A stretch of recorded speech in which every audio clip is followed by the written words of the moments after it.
क्योंकि कईयों को रिक्वायर्ड होती है कि ये छोटी सी मैसेज मिली जाए। ओम शांति। अभी वर्तमान समय जो सिचुएशन है उसमें ये हो रहा है कि चलते चलते जीवन निरुत्साही होने लगा है। सब घर में है, लगता है कि सारे लोग घर में ही बैठे रहे हैं। वैसे तो भाई लोग बाहर जाते हैं, फिर अंदर आते हैं, थोड़ा आना जाना, बच्चे स्कूल जाते हैं, तो लाइफ बहुत लाइव होती है। लेकिन अभी थोड़ा ऐसा फीलिंग आ रहा है सबको कि जीवन निरुत्साही होने लगा है, धीरे धीरे मोनोटोनस होने लगा है। और उसकी वजह से अंदर अंदर अंदर थोड़ा फ्रस्ट्रेशन, डिप्रेशन, ऐसा कुछ होने लगा है, इरिटेशन। तो क्या किया जाए ऐसी सिचुएशन में? कैसे घर में उत्साह का माहौल बना के रखें, खुद को कैसे मोटिवेट करके रखें, और कैसे भी करके हम वातावरण को बहुत लाइव रखें? उसके लिए हमें कुछ कुछ छोटे छोटे फॉर्मूला अपनाने हैं। लेकिन इस फॉर्मूला को अपनाने के लिए मैं आपको एक रियल लाइफ का एक एग्जाम्पल सुनाऊंगी, बहुत अच्छी क्लैरिटी मिल जाएगी। एक बार क्या हुआ कि एक हॉस्पिटल के अंदर डॉक्टर मानव करके एक भाई थे, और उनके साथ बहुत सारी डॉक्टर्स भी थी। और जो उनकी दूसरी डॉक्टर थी, फीमेल डॉक्टर थी, वो और वो दोनों कलीग थे, और सब सर्जन में ये दोनों बहुत आगे थे।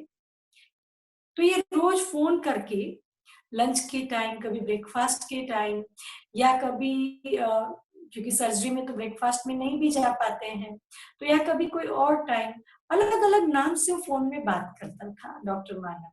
कभी कहता था, हाय शेफाली, क्या कर रही हो, क्या खाना बना रही हो, आज मैं तेरे साथ खाऊंगा। तो वो कभी कहता था, हेलो मानवी, कैसी हो, बहुत मिलने का मन कर रहा है।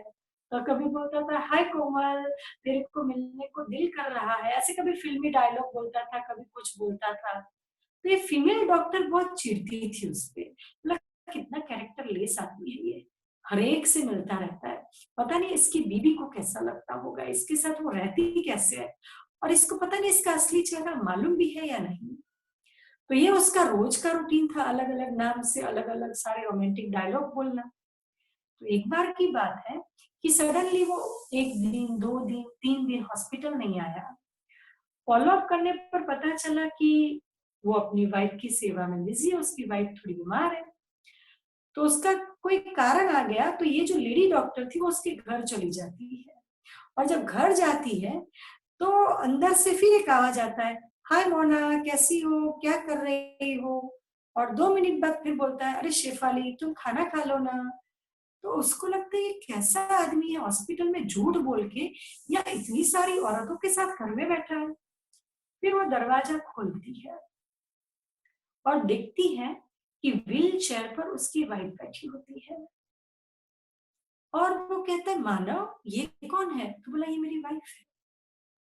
बोला, ये तुम्हारी वाइफ है? तो बोला, हाँ।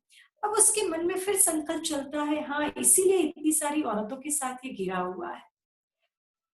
और तब उसकी वाइफ बोलती है, डॉक्टर, आपके मन में क्या चल रहा है मैं समझ सकती हूँ। आप सोचते होंगे कि इसके पांव कट गए हैं, ये व्हीलचेयर पर है, इसीलिए मानव अलग अलग औरतों से मिलता होगा, बातें करता होगा, डेट करता होगा। लेकिन हकीकत ये है कि हम दोनों कॉलेज लाइफ से एक दूसरे को बहुत पसंद करते थे, और फिर हम दोनों ने शादी भी की थी। लेकिन 1.5 साल में मेरा एक्सीडेंट हुआ और मेरे दोनों पांव चले गए। तो चलते चलते मेरा जीवन निरुत्साही नहीं हो जाए, मैं अपने जीवन से रस न खो बैठूं, तो मानव अलग अलग नाम से मुझे बुला के मुझे मोटिवेट करता है, और हमेशा मुझे इस बात का एहसास दिलाता है कि शादी के 10 साल बाद भी वो मुझसे ही प्यार करता है, भले ही मेरे पांव क्यों नहीं चले गए। तो ये एक छोटा सा एग्जाम्पल बता देता है कि जीवन में कई बार हम जो एज्यूम करते हैं वो होता नहीं है। और दूसरा, जीवन को उत्साही बनाए रखने के लिए हमें नवीनता की जरूरत होती है, क्रिएटिविटी चाहिए। एक ही सिचुएशन को अलग अलग नजरिए से देखें तो हमें वो जीवन बहुत वंडरफुल लगता है। और उसके लिए हमें करना पड़ता है सेल्फ काउंसलिंग, खुद ही खुद से बातें। उमंग उत्साह को मेंटेन करने के लिए विजडम चाहिए।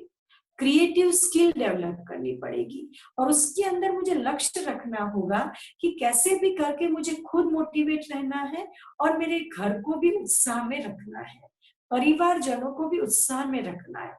इसीलिए अलग-अलग तरीके को अपनाएं, कभी साथ में बैठकर खेलें, कभी अच्छा खाना बनाएं, कभी कोई नवीन पार्टी करें, कभी कुछ करें। मैं व्हाट्सएप स्टेटस देख रही थी, तो वन ऑफ माय फ्रेंड के स्टेटस में मैंने देखा और उसके अंदर उसने बहुत कुछ सुंदर लिखा था, Sunday evening I decorate my house like 5 star hotel. और उसने वाकई अच्छी-अच्छी कैंडल्स लगाई हुई थी, एलईडी लगाई हुई थी, अच्छा-अच्छा खाना बना के रखा था। तो कैसे भी करके क्रिएटिव फॉर्मूला को अपनाकर हम अपने जीवन को उत्साहित रखें। अभी हमें लगता है जीवन रुक गया है, वहाँ हम जीवन को एक नए तरीके से मोड़ दें और उसके लिए हमें चाहिए पॉजिटिव एफर्मेशन, जिसको हम शुद्ध हिंदी में कहते हैं श्रेष्ठ संकल्पों को बार-बार रिवाइज करना। बहुत मजा आ रहा है, बहुत अच्छा लग रहा है, सब कुछ अच्छा ही होने वाला है, चलो ये भी एक चांस मिला है, ये भी एक परिस्थिति है, इसे भी पार कर लेंगे। ऐसे बहुत सुंदर-सुंदर सकारात्मक विचार हमें क्या करेंगे? स्ट्रॉन्ग रखेंगे, हमारे मन को मजबूत रखेंगे। तो आप अपनाएंगे ना इसको? रोज नवीन विचार, रोज नवीनता, रोज स्वयं को मोटिवेट करने वाले पॉजिटिव एफर्मेशन, श्रेष्ठ संकल्प, श्रेष्ठ स्वमान, जिसको इंग्लिश में कहते हैं श्रेष्ठ पॉजिटिव एफर्मेशन, श्रेष्ठ स्वमान की स्मृति को रिवाइज करें। ओम शांति।